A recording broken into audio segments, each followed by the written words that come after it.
ಕನ್ನಡ ಇಂಡಸ್ಟ್ರಿಯಲ್ಲಿ ಕನ್ಸಿಸ್ಟೆನ್ಸಿಯನ್ನು ಮೇಂಟೈನ್ ಮಾಡುವಂತಹ ನಟ ಅಂದರೆ ಅದು ಶಿವರಾಜ್ ಕುಮಾರ್ ಅವರು. ವರ್ಷಕ್ಕೆ 2 3 ಸಿನಿಮಾಗಳನ್ನು ಕೊಡ್ತಾರೆ ಆ್ಯಂಡ್ ಆ ಸಿನಿಮಾಗಳು ಹಿಟ್ ಕೂಡ ಆಗ್ತವೆ. ಸೊ ಮುಂದೆ ಶಿವಣ್ಣ ಅವರ ಲೈನಪ್ಸ್ ಹೇಗಿವೆ? ಟೋಟಲ್ಲಾಗಿ 12 ಸಿನಿಮಾಗಳನ್ನು ಮಾಡ್ತಾ ಇದ್ದಾರೆ. ಸೊ ಆ ಸಿನಿಮಾಗಳು ಯಾವ್ಯಾವು ಆ್ಯಂಡ್ ಅವುಗಳ ಅಪ್ಡೇಟ್ಸನ್ನು ನಿಮಗೆ ತಿಳಿಸಿಕೊಡ್ತೀನಿ. ಅದಕ್ಕೂ ಮುಂಚೆ ಚಾನಲ್ಗೆ ಹೊಸಬರಾಗಿದ್ದರೆ ಚಾನಲನ್ನು ಸಬ್ಸ್ಕ್ರೈಬ್ ಮಾಡಿಕೊಂಡು ಪಕ್ಕದಲ್ಲಿರೋ ಗಂಟೆಯನ್ನು ಕೂಡ ಬಾರಿಸಿಬಿಡಿ. ಯಾಕೆಂದರೆ ಇದೇ ತರಹದ ಮತ್ತಷ್ಟು ಡಿಸ್ಕಷನ್ ಜೊತೆಗೆ ಭೇಟಿಯಾಗ್ತಿರೋಣ. ಆ್ಯಂಡ್ ಈ ವಿಡಿಯೋ ನಿಮಗೆ ಇಷ್ಟ ಆದರೆ ನಾನು ನಿಮ್ಮ ಕಡೆಯಿಂದ ಬಯಸೋದು ಒಂದು ಲೈಕ್ ಮಾತ್ರ. ಅದನ್ನು ಕೂಡ ಕೊಟ್ಟು ವಿಡಿಯೋನ ಕಂಪ್ಲೀಟಾಗಿ ನೋಡಿ. ಭೈರತಿ ರಣಗಲ್ ನರ್ತನ್ ಅವರ ನಿರ್ದೇಶನದಲ್ಲಿ ಶಿವರಾಜ್ ಕುಮಾರ್ ಅವರ ಮುಖ್ಯ ಪಾತ್ರದಲ್ಲಿ ಬರ್ತಾ ಇರುವಂಥ ಸಿನಿಮಾ ಇದು. ಮಫ್ತಿ ಸಿನಿಮಾದಲ್ಲಿ ಶಿವಣ್ಣ ಅವರು ಭೈರತಿ ರಣಗಲ್ ಅನ್ನೋ ಕ್ಯಾರೆಕ್ಟರ್ನ ಪ್ಲೇ ಮಾಡಿದರು. ಆ್ಯಂಡ್ ಆ ಕ್ಯಾರೆಕ್ಟರ್ ಯಾವ ರೀತಿಯ ಇಂಪ್ಯಾಕ್ಟನ್ನು ನಮ್ಮ ಮೇಲೆ ಮಾಡಿತ್ತು ಅನ್ನೋದು ನಮಗೆಲ್ಲ ಗೊತ್ತೇ ಇದೆ. ಆ್ಯಂಡ್ ಈಗ ಅದೇ ಕ್ಯಾರೆಕ್ಟರ್ ಮೇಲೆ ಸಿನಿಮಾ ಒಂದು ಬರುತ್ತೆ ಅಂದರೆ ಆಬ್ವಿಯಸ್ಲಿ ಹೈಪು ಮತ್ತು ಎಕ್ಸ್ಪೆಕ್ಟೇಷನ್ ಜಾಸ್ತಿನೇ ಇದ್ದಾವೆ. ಸೊ ಈ ಸಿನಿಮಾ ಇದೇ ಆಗಸ್ಟ್ 15ಕ್ಕೆ ರಿಲೀಸ್ ಆಗೋದಕ್ಕೆ ರೆಡಿಯಾಗಿದೆ. ಆ್ಯಂಡ್ ಆಡಿಯನ್ಸ್ಗಳು ಈ ಸಿನಿಮಾಗಾಗಿ ತುದಿಗಾಲ ಮೇಲೆ ಕಾಯ್ತಾ ಇದ್ದಾರೆ ಅನ್ನಬಹುದು. ಕಬ್ಜಾ 2 ಇದು ಆರ್ ಚಂದ್ರು ಅವರ ನಿರ್ದೇಶನದಲ್ಲಿ ಶಿವರಾಜ್ ಕುಮಾರ್, ಉಪೇಂದ್ರ, ಕಿಚ್ಚ ಸುದೀಪ್ ಅವರ ಮುಖ್ಯ ಪಾತ್ರದಲ್ಲಿ ಬರ್ತಾ ಇರುವಂಥ ಸಿನಿಮಾ. ಇದು ಕಬ್ಜಾ ಸಿನಿಮಾದ ಸೀಕ್ವೆಲ್ ಆಗಲಿದ್ದು ಈ ಸಿನಿಮಾದ ಮೇಲೂ ಕೂಡ ಎಕ್ಸ್ಪೆಕ್ಟೇಷನ್ ಜಾಸ್ತಿನೇ ಇದ್ದಾವೆ. ಸದ್ಯಕ್ಕೆ ಸಿನಿಮಾದ ಬಗ್ಗೆ ಯಾವುದೇ ರೀತಿಯ ಅಪ್ಡೇಟ್ಸ್ಗಳಿಲ್ಲ, ಬಟ್ ಆದಷ್ಟು ಬೇಗ ಈ ಸಿನಿಮಾ ಕೂಡ ಸೆಟ್ ಇರುತ್ತೆ ಅನ್ನಬಹುದು. ಉತ್ತರಾಖಂಡ ಇದು ರೋಹಿತ್ ಪಡಕ್ಕಿ ಅವರ ನಿರ್ದೇಶನದಲ್ಲಿ ಡಾಲಿ ಧನಂಜಯ್, ಶಿವಣ್ಣ, ದಿಗಂತ್ ಹೀಗೆ ದೊಡ್ಡ ತಾರಾ ಬಳಗವೇ ಇರುವಂಥ ಸಿನಿಮಾ. ಸದ್ಯಕ್ಕೆ ಡಾಲಿ ಧನಂಜಯ್ ಅವರ ಮತ್ತು ಶಿವಣ್ಣ ಅವರ ಕಾಂಬಿನೇಷನಲ್ಲಿ ಹೆಚ್ಚು ಹೈಪ್ ಇರುವಂಥ ಸಿನಿಮಾ ಇದು. ಸೊ ಈ ಸಿನಿಮಾದಲ್ಲೂ ಕೂಡ ಶಿವಣ್ಣ ಅವರು ಒಂದು ಪ್ರಾಮಿನೇಟಿಂಗ್ ರೋಲಲ್ಲಿ ಕಾಣಿಸಿಕೊಳ್ತಾ ಇದ್ದಾರೆ. ಆ್ಯಂಡ್ ಆದಷ್ಟು ಬೇಗ ಈ ಸಿನಿಮಾ ಕೂಡ ರಿಲೀಸ್ಗೆ ರೆಡಿ ಆಗ್ತಾ ಇದೆ. 45 ಇದು ಅರ್ಜುನ್ ಜನ್ಯ ಅವರ ನಿರ್ದೇಶನದಲ್ಲಿ ಶಿವರಾಜ್ ಕುಮಾರ್, ಉಪೇಂದ್ರ, ರಾಜ್ಬಿ ಶೆಟ್ಟಿಯವರ ಮುಖ್ಯ ಪಾತ್ರದಲ್ಲಿ ಬರ್ತಾ ಇರುವಂಥ ಸಿನಿಮಾ. ಅರ್ಜುನ್ ಜನ್ಯ ಅವರ ನಿರ್ದೇಶನ ಮತ್ತು ಈ ಮೂವರ ಕಾಂಬಿನೇಷನ್ ಇರೋದಕ್ಕೇ ಸಿನಿಮಾದ ಮೇಲೆ ಹೈಪ್ ಜಾಸ್ತಿನೇ ಇದೆ ಅನ್ನಬಹುದು. ಸೊ ಆದಷ್ಟು ಬೇಗ ಈ ಸಿನಿಮಾದ ಬಗ್ಗೆ ಇನ್ನಷ್ಟು ಅಪ್ಡೇಟ್ಸ್ಗಳು ಬರಲಿ, ಸಿನಿಮಾ ಆದಷ್ಟು ಬೇಗ ರಿಲೀಸ್ ಆಗಿ ದೊಡ್ಡ ಮಟ್ಟದ ಸಕ್ಸಸ್ಸನ್ನು ಕಾಣಲಿ ಅನ್ನೋದೇ ನನ್ನ ಆಸೆ.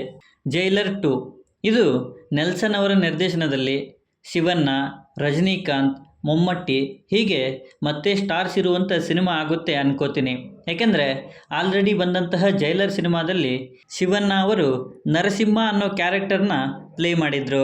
ಆ್ಯಂಡ್ ಆ ಕ್ಯಾರೆಕ್ಟರ್ ಆಲ್ ಓವರ್ ವರ್ಲ್ಡ್ಗೆ ಯಾವ ರೀತಿಯ ಇಂಪ್ಯಾಕ್ಟನ್ನು ಕ್ರಿಯೇಟ್ ಮಾಡಿತ್ತು ಅನ್ನೋದು ನಮಗೆಲ್ಲ ಗೊತ್ತೇ ಇದೆ. ಸೊ ಪಾರ್ಟ್ 2 ಅಂದರೆ ಆಬ್ವಿಯಸ್ಲಿ ಅದರಲ್ಲಿ ಶಿವಣ್ಣ ಅವರಿಗೂ ಕೂಡ ಸ್ಕ್ರೀನ್ ಸ್ಪೇಸ್ ಇರುತ್ತೆ ಅನ್ಕೋತೀನಿ. ಆ್ಯಂಡ್ ಹಾಗೇನಾದರೂ ಆದರೆ ಆಬ್ವಿಯಸ್ಲಿ ನರಸಿಂಹ ಮತ್ತೆ ರೋರ್ ಮಾಡೋದಂತೂ ಪಕ್ಕ. ಇನ್ಸ್ಪೆಕ್ಟರ್ ವಿಕ್ರಮ್ ರಿಟರ್ನ್ಸ್ ಇದು ಲಕ್ಕಿ ಗೋಪಾಲ್ ಅವರ ನಿರ್ದೇಶನದಲ್ಲಿ ಶಿವರಾಜ್ ಕುಮಾರ್ ಅವರ ಮುಖ್ಯ ಪಾತ್ರದಲ್ಲಿ ಬರ್ತಾ ಇರುವಂಥ ಸಿನಿಮಾ. ಮೈಲಾರಿ ಎಂ ಅವರು ಈ ಸಿನಿಮಾಗೆ ಬಂಡವಾಳವನ್ನು ಹಾಕ್ತಾ ಇದ್ದಾರೆ. ಈ ಸಿನಿಮಾದ ಮೇಲೆ ಹೈಪ್ ಅಂತೂ ಜಾಸ್ತಿನೇ ಇದೆ. ಯಾಕೆಂದರೆ ಶಿವಣ್ಣ ಅವರ ಇನ್ಸ್ಪೆಕ್ಟರ್ ವಿಕ್ರಮ್ ಸಿನಿಮಾ ನೋಡಿದವರಿಗೆ ಯಾಕಂತ ಗೊತ್ತಾಗುತ್ತೆ.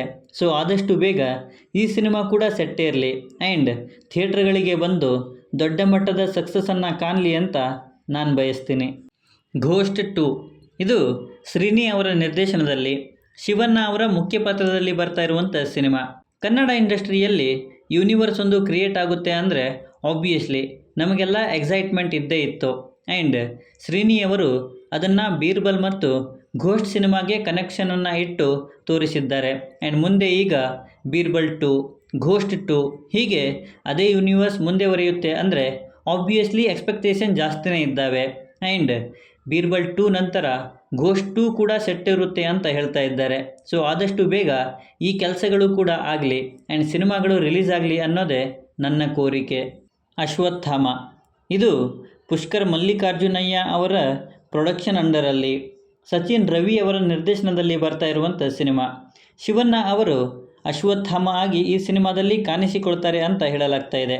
ಸದ್ಯಕ್ಕೆ ಅನೂಪ್ ಭಂಡಾರಿ ಅವರ ಮತ್ತು ಕಿಚ್ಚ ಸುದೀಪ್ ಅವರ ಕಾಂಬಿನೇಷನಲ್ಲಿ ಇದೇ ಹೆಸರಿನಲ್ಲಿ ಸಿನಿಮಾ ಒಂದು ಅನೌನ್ಸ್ ಆಗುತ್ತೆ ಅಂತ ಹೇಳಲಾಗ್ತಾ ಇದೆ. ಸೊ ಅದರ ನಂತರವೇ ಈ ಸಿನಿಮಾ ಬರುತ್ತಾ ಇಲ್ವಾ ಅನ್ನೋದನ್ನು ಕಾದು ನೋಡಬೇಕು. ಬಟ್ ಶಿವಣ್ಣ ಅವರ ಮತ್ತು ಸಚಿನ್ ರವಿ ಅವರ ಕಾಂಬಿನೇಷನಲ್ಲಿ ಈ ಸಿನಿಮಾ ಅನೌನ್ಸ್ ಆಗಿರೋದಂತೂ ನಿಜ. ಸತ್ಯಮಂಗಳ. ಇದು ಎಚ್ ಲೋಹಿತ್ ಅವರ ನಿರ್ದೇಶನದಲ್ಲಿ ಶಿವರಾಜ್ ಕುಮಾರ್ ಅವರ ಮುಖ್ಯ ಪಾತ್ರದಲ್ಲಿ ಬರ್ತಾ ಇರುವಂಥ ಸಿನಿಮಾ. ಕೃಷ್ಣ ಸಾರ್ಥಕ್ ಅವರು ಈ ಸಿನಿಮಾಗೆ ಬಂಡವಾಳವನ್ನು ಹಾಕಿದ್ದಾರೆ. ಸಿನಿಮಾದಲ್ಲಿ ಡಾನ್ ಆಗಿ ಶಿವಣ್ಣ ಅವರು ಕಾಣಿಸಿಕೊಳ್ತಾ ಇದ್ದು, ಈ ಸಿನಿಮಾದ ಮೇಲೆ ಎಕ್ಸ್ಪೆಕ್ಟೇಷನ್ ಜಾಸ್ತಿನೇ ಇದ್ದಾವೆ. ಸದ್ಯಕ್ಕೆ ಸಿನಿಮಾದ ಪೋಸ್ಟರ್ಗಳನ್ನು ಬಿಟ್ಟು ಸಿನಿಮಾನ ಅನೌನ್ಸ್ ಮಾಡಿದ್ದು ಬಿಟ್ಟರೆ ಇನ್ಯಾವ ಅಪ್ಡೇಟ್ಸ್ ಕೂಡ ಇಲ್ಲ. ಸೊ ಆದಷ್ಟು ಬೇಗ ಸಿನಿಮಾದ ಬಗ್ಗೆ ಜಾಸ್ತಿ ಅಪ್ಡೇಟ್ಸ್ಗಳು ಬರಲಿ ಆ್ಯಂಡ್ ಈ ಸಿನಿಮಾ ಕೂಡ ಆದಷ್ಟು ಬೇಗ ರಿಲೀಸ್ ಆಗಲಿ ಅನ್ನೋದೇ ನನ್ನ ಆಸೆ. ಶಿವಣ್ಣ ಮತ್ತು ಗಣೇಶ್ ಕಾಂಬಿನೇಷನ್ನ ಸಿನಿಮಾ.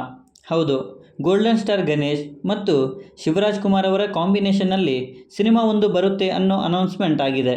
KS ರವಿಕುಮಾರ್ ಅವರು ಈ ಸಿನಿಮಾನ ಡೈರೆಕ್ಷನ್ ಮಾಡ್ತಾ ಇದ್ದರೆ, MB ಬಾಬು ಅವರು ಈ ಸಿನಿಮಾಗೆ ಬಂಡವಾಳವನ್ನು ಹಾಕ್ತಾ ಇದ್ದಾರೆ. ಕೋಟಿಗೊಬ್ಬ 2 ಸಿನಿಮಾದ ಟೀಮ್ನವರು ಈ ಸಿನಿಮಾದಲ್ಲಿ ಕೆಲಸ ಮಾಡ್ತಾರೆ ಆ್ಯಂಡ್ ಆದಷ್ಟು ಬೇಗ ಸಿನಿಮಾದ ಬಗ್ಗೆ ಇನ್ನಷ್ಟು ಅಪ್ಡೇಟ್ಸನ್ನು ಕೊಡ್ತಾರೆ ಅಂತ ಹೇಳಲಾಗ್ತಾ ಇದೆ. ಸೊ ಅದನ್ನು ಇನ್ನೂ ಕಾದು ನೋಡಬೇಕು. ಪ್ರೊಡಕ್ಷನ್ ನಂಬರ್ 1 ಕೊಟ್ರೇಶಿ ಚಪ್ಪರದಹಳ್ಳಿ ಅವರ ನಿರ್ದೇಶನದಲ್ಲಿ ಶಿವರಾಜ್ ಕುಮಾರ್ ಅವರ ಮುಖ್ಯ ಪಾತ್ರದಲ್ಲಿ ಸಿನಿಮಾ ಒಂದು ಅನೌನ್ಸ್ ಆಗಿದೆ. ARK ಚೌಧರಿ ರುಬಿನ್ ರಾಜ್ ಅವರು ಈ ಸಿನಿಮಾಗೆ ಬಂಡವಾಳವನ್ನು ಹಾಕ್ತಾ ಇದ್ದು, ಖೈದಿಯ ಲುಕ್ನಲ್ಲಿ ಶಿವಣ್ಣ ಅವರ ಪೋಸ್ಟರ್ ಒಂದನ್ನು ಬಿಟ್ಟು ಸಿನಿಮಾನ ಅನೌನ್ಸ್ ಮಾಡಿದ್ದಾರೆ. ಇದನ್ನು ಬಿಟ್ಟರೆ ಸಿನಿಮಾದ ಬಗ್ಗೆ ಇನ್ಯಾವ ಅಪ್ಡೇಟ್ಸ್ ಕೂಡ ಇಲ್ಲ. ಸೊ ಆದಷ್ಟು ಬೇಗ ಇನ್ನೂ ಜಾಸ್ತಿ ಅಪ್ಡೇಟ್ಸ್ ಬರಲಿ ಅಂತ ನಾನು ಕೇಳ್ಕೋತೀನಿ. ಶಿವಣ್ಣ ಆ್ಯಂಡ್ ಹೇಮಂತ್ ರಾವ್ ಅವರ ಕಾಂಬಿನೇಷನ್ನ ಸಿನಿಮಾ. ಹೌದು, ಸಪ್ತಸಾಗರದಾಚೆಯಲ್ಲೂ ಸಿನಿಮಾದ ನಿರ್ದೇಶಕ ಹೇಮಂತ್ ರಾವ್ ಅವರು ಮತ್ತು ಶಿವಣ್ಣ ಅವರ ಕಾಂಬಿನೇಷನಲ್ಲಿ ಒಂದು ಸಿನಿಮಾ ಅನೌನ್ಸ್ ಆಗಿದೆ. ಸಿನಿಮಾದ ಪೋಸ್ಟರನ್ನು ಬಿಟ್ಟು ಸಿನಿಮಾನ ಅನೌನ್ಸ್ ಮಾಡಿದ್ದಾರೆ. ಇದೊಂದು may be time travel action thriller cinema ಆಗಿರುತ್ತೆ ಅಂತ ಕೆಲವು ಜನ ಮಾತಾಡ್ಕೊಳ್ತಾ ಇದ್ದಾರೆ. ಬಟ್ ಸಿನಿಮಾದ ಬಗ್ಗೆ ಅಫಿಸಿಯಲ್ ಆಗಿ ಯಾವ ರೀತಿಯಾಗಿ ಸಿನಿಮಾ ಇರುತ್ತೆ ಅನ್ನೋ ಅಪ್ಡೇಟ್ಸ್ ಇಲ್ಲ. ಸೊ ಆದಷ್ಟು ಬೇಗ ಇನ್ನಷ್ಟು ಅಪ್ಡೇಟ್ಸ್ಗಳನ್ನು ಕೊಡಲಿ ಅನ್ನೋದೇ ನನ್ನ ಕೋರಿಕೆ. ಸೊ ಇವಿಷ್ಟು ಶಿವಣ್ಣ ಅವರ ಅಪ್ಕಮಿಂಗ್ ಲೈನಪ್ಸ್. ಅವರು ಎಷ್ಟೇ ಸಿನಿಮಾಗಳನ್ನು ಮಾಡಿದರೂ ಕೂಡ ಪ್ರತಿಯೊಂದು ಸಿನಿಮಾಗೆ ಅವರು ಹಾಕುವಂಥ ಎಫರ್ಟ್ಸನ್ನು ನೋಡ್ತಾ ಇದ್ದರೆ ಇಂತಹ ಮತ್ತಷ್ಟು ನಟರು ಕನ್ನಡ ಇಂಡಸ್ಟ್ರಿಗೆ ಬರಬೇಕು ಅಂತ ನಮಗೆ ಅನಿಸುತ್ತೆ. ಅದರಲ್ಲೂ ವರ್ಷಕ್ಕೆ 2ರಿಂದ 3 ಸಿನಿಮಾಗಳನ್ನು, ಅದರಲ್ಲೂ ಕನ್ಸಿಸ್ಟೆನ್ಸಿಯನ್ನು ಮೇಂಟೈನ್ ಮಾಡಿಕೊಂಡು ಕೊಡೋದು ಅಂದರೆ ಸುಲಭದ ಮಾತಲ್ಲ. ಬಟ್ ಅದನ್ನು ಶಿವರಾಜ್ ಕುಮಾರ್ ಅವರು ಕನ್ಸಿಸ್ಟೆನ್ಸಿಯೊಂದಿಗೆ ಮಾಡಿಕೊಂಡು ಬರ್ತಾ ಇರೋದೇ ಖುಷಿ ವಿಚಾರ. ಸೊ ಈ ಸಿನಿಮಾಗಳಲ್ಲಿ ನೀವು ವೇಟ್ ಮಾಡ್ತಾ ಇರುವಂಥ ಸಿನಿಮಾ ಯಾವುದು ಅಥವಾ ನಿಮ್ಮ ಫೇವ್ರೆಟ್ ಸಿನಿಮಾ ಯಾವುದು ಅನ್ನೋದನ್ನು ಕೆಳಗಡೆ ಬರೆದು ತಿಳಿಸಿ. ಮತ್ತು ಈ ವಿಡಿಯೋ ನಿಮಗೆ ಇಷ್ಟ ಆಗಿದ್ದರೆ ದಯವಿಟ್ಟು ನನ್ನ ಚಾನಲನ್ನು ಸಬ್ಸ್ಕ್ರೈಬ್ ಮಾಡಿಕೊಂಡು ಸಪೋರ್ಟ್ ಮಾಡಿ. ಮತ್ತೊಂದು ವಿಡಿಯೋ ಜೊತೆಗೆ ಆದಷ್ಟು ಬೇಗ ಸಿಗೋಣ.